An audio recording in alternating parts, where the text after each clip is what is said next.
Crímenes por Arte es una producción original de Podimo que hoy puedes disfrutar donde quiera que escuches tus podcasts gracias a Troop. Si quieres descubrir cientos de producciones originales, descarga Podimo, donde te esperan miles de audiolibros y la mejor experiencia de entretenimiento en audio.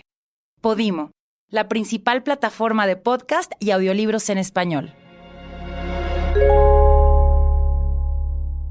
Crímenes por Arte es una producción de Noland Band en exclusiva para Podimo, la principal plataforma de podcast y audiolibros en español. Episodio 6. El robo del siglo de México. Algunos audios han sido recreados para una mejor comprensión de la historia. El robo de arte mueve millones de dólares, solo superados a nivel mundial por el negocio de las armas y las drogas, según una alta fuente de Interpol. Se trata de redes que conectan anticuarios, galeristas y artistas del fraude de América Latina con Europa. En algunos casos sirve para lavado de dinero, frente a millones imposibles de justificar. Sus responsables consiguen ingresar lo ilegal en el mercado legal. En México, los robos al patrimonio cultural son difíciles de recuperar. Entre 2003 y 2016 se reportaron 4,757 objetos arqueológicos robados, un delito de tipo federal. La Procuraduría General de la República tiene datos de la recuperación de solo 67 de esas obras. A lo largo de esta serie conocerás cómo es el lado B del mercado del arte, ajeno a artistas y coleccionistas de buena fe. Te enterarás de verdaderos talentos de la estafa que encontraron en México un terreno perfecto para cometer sus delitos. Verás cómo consiguieron que sus crímenes se volvieran un arte en sí mismo y tendrás un recorrido por la fascinante historia del patrimonio cultural de México. Soy Becca Duncan, historiadora del arte, y esto es Crímenes por Arte. Una producción de Noland Band en exclusiva para Podimo, la principal plataforma de podcast y audiolibros en español.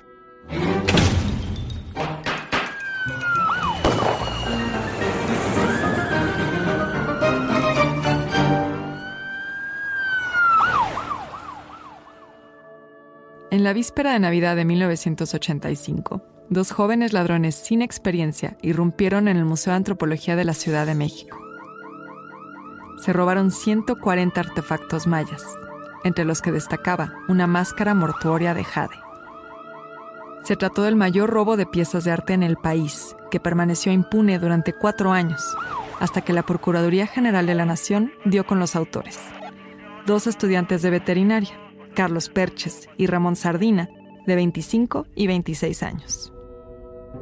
El 24 de diciembre de 1985, Carlos Perches estuvo callado y casi ausente en la mesa de Nochebuena familiar. Casi ni probó los romeritos de su madre ni el pavo que su abuelita le había servido en el plato. Apenas le dio un sorbo al ponche. Antes de que su madre trajera el pastel de frutas deshidratadas, Carlos se levantó de su silla. Al hacerlo, jaló el mantel. Su copa tembló. Su padre la atajó e impidió el derrame. ¿Pero qué pasa contigo? ¿A dónde vas? Carlos no contestó a su padre y fue hasta su recámara. Carlos se cambió la camisa y el pantalón, se puso una playera y sudadera negras, igual que el pants y los tenis, y salió. ¿A dónde vas a estas horas? ¿Te vas al panteón o qué? Vuelvo al rato, ma. En el Paseo de la Reforma, el agite de los árboles del bosque de Chapultepec perfumaba la noche. Enfrente del zoológico lo esperaba Ramón Sardinas, compañero de universidad de Carlos Perches. Aquella Nochebuena, la avenida Reforma estaba adornada por algunas luces navideñas. Hacia el poniente, en la casi nula iluminación del alumbrado público, se sumía su preciado objetivo. Había pasado la medianoche cuando saltaron las bardas metálicas de 2 metros de alto, en la más silenciosa oscuridad. Deslizaron sus cuerpos pequeños por los conductos de aire acondicionado. Cayeron al piso y quedaron rodeados por figuras de bajos relieves, esculturas y vasijas. Estaban en la Sala Maya. Acababan de entrar al Museo Nacional de Antropología. Con sus mochilas puestas, caminaron a tientas por los pasillos exteriores. Poco conscientes de que estaban rodeados de los objetos y símbolos que recordaban quiénes habían habitado este suelo antes de la conquista. Perches y Sardinas estuvieron 3 horas. Ese tiempo les demoró sacar objetos de las salas Maya, Oaxaca y Mexica. Estaban cometiendo el robo más grande e importante en la historia de los museos mexicanos, como escribió el periódico El Universal. El Museo Nacional de Antropología e Historia fue víctima del segundo robo desde su fundación, pero esta vez el más grande e importante que ha sufrido ningún museo de nuestro país. 140 objetos, entre los que se encuentran algunos procedentes del cenote sagrado de Chichén Itzá, la casi totalidad de la ofrenda original de la tumba de Palenque, la mayoría de los objetos de oro de la sala mixteca en exposición, la famosa máscara zapoteca del dios murciélago y la invaluable escultura azteca de obsidiana que representa a un mono. Atrás de ellos, en el ingreso, 8 guardias de seguridad, alegres y somnolientos, brindaban en vasos de plástico. Ignoraban su noche negra. El robo fue descubierto a las 8 horas de ayer y se presume haya sido cometido por manos criminales que, seguramente, están ligadas con el mundo del tráfico de joyas culturales que amenazan constantemente a todos los museos del mundo. 8 empleados del personal de seguridad fueron detenidos por la Procuraduría General de la República, ya que se tiene la hipótesis de una posible complicidad entre estos y los ladrones, quienes tuvieron todo el tiempo para saquear el museo y los recursos técnicos necesarios para el desmantelamiento de 7 vitrinas, dijeron anoche las autoridades. Perches y Sardina estaban muy lejos de ser los criminales profesionales que los agentes creían que eran. Eran estudiantes de veterinaria, pero sí sabían a qué habían ido. Durante 6 meses habían adorado y contemplado esos objetos, en las más de 50 visitas que habían realizado a uno de los mayores museos del país. Entraban al recinto, analizaban las ornamentas más valiosas, realizaban croquis y observaban las rutinas de vigilancia. Así, decidieron que no había otra fecha mejor: la víspera de Navidad. El Instituto Nacional de Antropología e Historia afirmó que la pérdida de esta parte de nuestro patrimonio sería insustituible, ya que los ladrones, que se presume son profesionales en la materia, actuaron con conocimientos técnicos, científicos y culturales. Comentaron anoche a El Universal Mario Vázquez, director de Antropología del Instituto, y María Castro Leal, directora del museo. Para cuando Perches y Sardina entraron a la sala mexica, los guardias se habían perdido en el brindis. A falta de una mesa navideña, les quedaba el mezcal.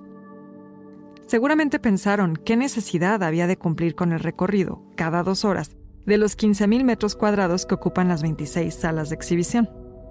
A las 8 de la mañana, con el cambio de guardia, fue advertido el robo. El entonces presidente Miguel de la Madrid instruyó al procurador de la República que de inmediato comenzaran las secciones de investigación y peritaje. Participaron la Dirección de Servicios Periciales de la Procuraduría General de la República, el Ministerio Público y la Policía Judicial Federal, la Secretaría de Relaciones Exteriores, a través de la Dirección General de Aduanas y Personal de Aeropuertos, así como las autoridades de la Secretaría de Educación Pública y del Instituto Nacional de Antropología e Historia. Un boletín con el alerta fue emitido por Interpol a 158 países. Un expediente que incluía fotografías, huellas dactilares y pruebas periciales que pudieran contribuir en las investigaciones. La Asociación de Amigos del Museo Nacional de Antropología reunió 50 millones de pesos para entregarlos como recompensa a la persona que diera datos que condujeran a la recuperación de las piezas. El escándalo a nivel mundial y la noticia de la recompensa en la radio y la televisión paralizó a Perches y Sardina. Decidieron guardar las piezas y esperar. Durante meses, los peritos y detectives estuvieron convencidos de que se trataba de una banda profesional dedicada al robo de arte. Entre los objetos robados se encontraba casi la totalidad de la cripta funeraria de Pacal el Grande, el rey maya de Palenque, entronizado durante la adolescencia y que al parecer gobernó hasta avanzada edad. La máscara está formada por teselas de jade en tonos de verde, fragmentos de concha y discos de obsidiana para las pupilas.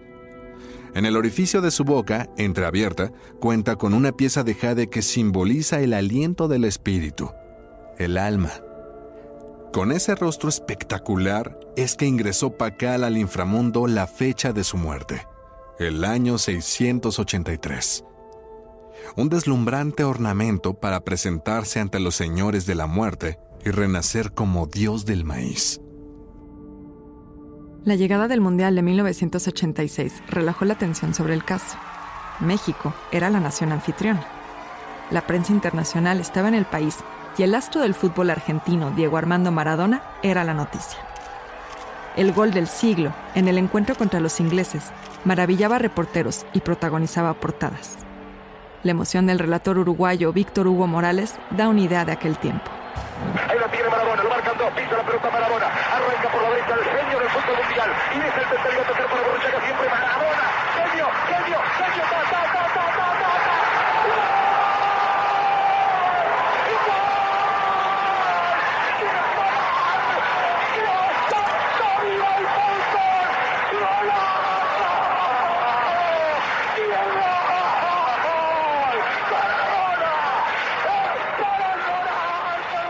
Aquel gol ocurría 4 años de la Guerra de las Malvinas, cuando el país sudamericano enfrentó a las tropas inglesas, que vencieron en su reclamo por esas islas ubicadas en aguas atlánticas argentinas.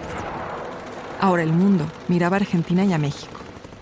Argentina había ganado una victoria en el campo de juego. México había sido el suelo de ese milagro, la revancha. Pasaron 4 años hasta que los investigadores cayeran en la cuenta de que los ladrones eran 2 jóvenes de clase media, sin ningún tipo de antecedentes de experiencia previa y que jamás habían movido las piezas de su domicilio en el Estado de México. La pista que llevó a Perches y Sardina fue imprevista.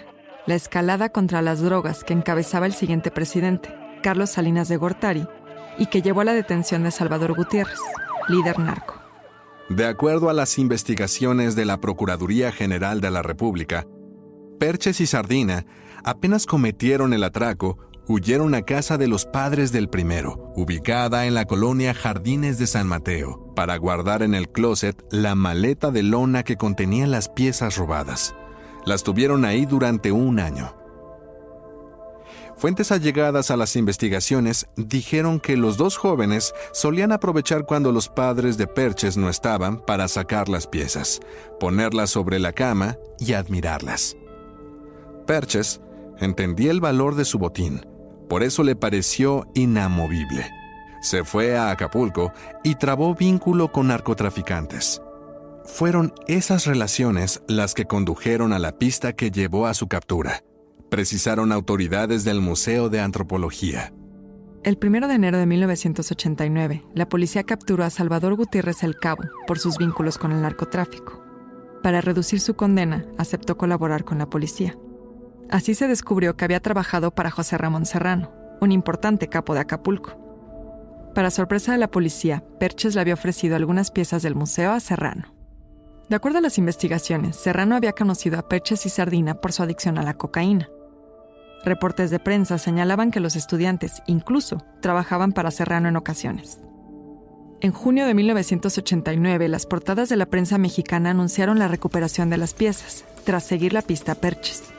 2 días después, en un acto, el presidente de la República realizó la entrega oficial de las piezas recuperadas y exhortó a la nación a actuar concertadamente en la tarea de defender y ampliar nuestras raíces culturales, no solo como respuesta al agravio y hecho delictivo, sino como una actitud permanente e intensa del comportamiento público y particular. De acuerdo al boletín de la Procuraduría General de la República, los jóvenes habían huido a bordo de un vehículo Volkswagen. Tanto Perches como su socio se trasladaron a la casa de los padres de Perches, ubicada en la calle de Colorines número 60, colonia Jardines de San Mateo. Ahí, Perches guardó en el closet de su recámara la maleta de lona que contenía las piezas robadas, donde permanecieron guardadas por espacio de más de 1 año. Tras 45 días de vigilancia, la policía detuvo a Perches. En su casa se encontraron 111 piezas, junto con restos de cocaína. En ese momento, Perches tenía 28 años. Algunas otras piezas estaban en poder de los narcos, que las habían aceptado como parte de pago en la entrega de cocaína para Perches. Perches fue detenido. Murió años después, asesinado en prisión. De las más de 120 piezas robadas, la policía recuperó 111. Las otras siguen desaparecidas, al igual que Sardina. Miriam Kaiser, gestora cultural y exdirectora de exposiciones del Instituto Nacional de Antropología e Historia, lo recuerda bien. No, ese lo viví con un dolor. Pero igual, Estuvo tan bien orquestado por los chicos. Ahí el servicio de vigilancia era casi nulo. Creo que eran 3 o 4 veladores o custodios para esa monstruosidad del lugar. Entonces, ese fue una cosa muy lamentable, pero fueron así con shopping list, ¿no? Y en esa época era el presidente Salinas. Al día siguiente estaba en la Interpol y se puso todo se armó tanto que luego se supo que las obras ni salieron de la casa de los chicos que lo robaron, porque fue enorme la luz. El robo al Museo de Antropología marcó un antes y un después, no solo en los sistemas de seguridad de todos los museos del país, sino también en la creación de catálogos e inventarios, para saber qué se tiene y dónde está guardado. Así lo explica Miriam Kaiser. Ese sí fue terrible, pero precisamente por lo terrible se le puso de inmediato, o sea, todo volteos. Claro que fue un parteaguas en términos de seguridad. Nos pusimos al día. Hay un catálogo de la obra recuperada y se hizo un catálogo. Yo estaba trabajando entonces en el Consejo Nacional para la Cultura y las Artes y bueno, lo padecimos como si hubiera sido en la casa de cada uno de nosotros, ¿no? Entre las piezas recuperadas se encontraba la máscara de jade del rey Pacal, el ornamento que diseñaron los mayas para que su líder ingresara al inframundo y combatiera horrores y oscuridad. Qué increíble que su gran batalla ocurriera siglos después, en otro mundo, el de los vivos. A ellos se enfrentó para volver al Museo Nacional de Antropología, de donde había sido arrancado. Ahí es donde descansa, más eterno que nunca. Soy Becca Duncan, y esto fue Crímenes por Arte. Una idea original de No Land Band en exclusiva para Podimo, la principal plataforma de podcast y audiolibros en español. Producido por Harpa Studio.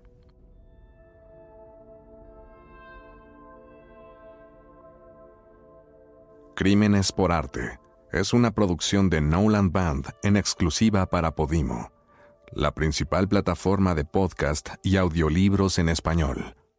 Crímenes por Arte es una producción original de Podimo que hoy puedes disfrutar donde quiera que escuches tus podcasts gracias a Troop. Si quieres descubrir cientos de producciones originales, descarga Podimo, donde te esperan miles de audiolibros y la mejor experiencia de entretenimiento en audio. Podimo, la principal plataforma de podcast y audiolibros en español.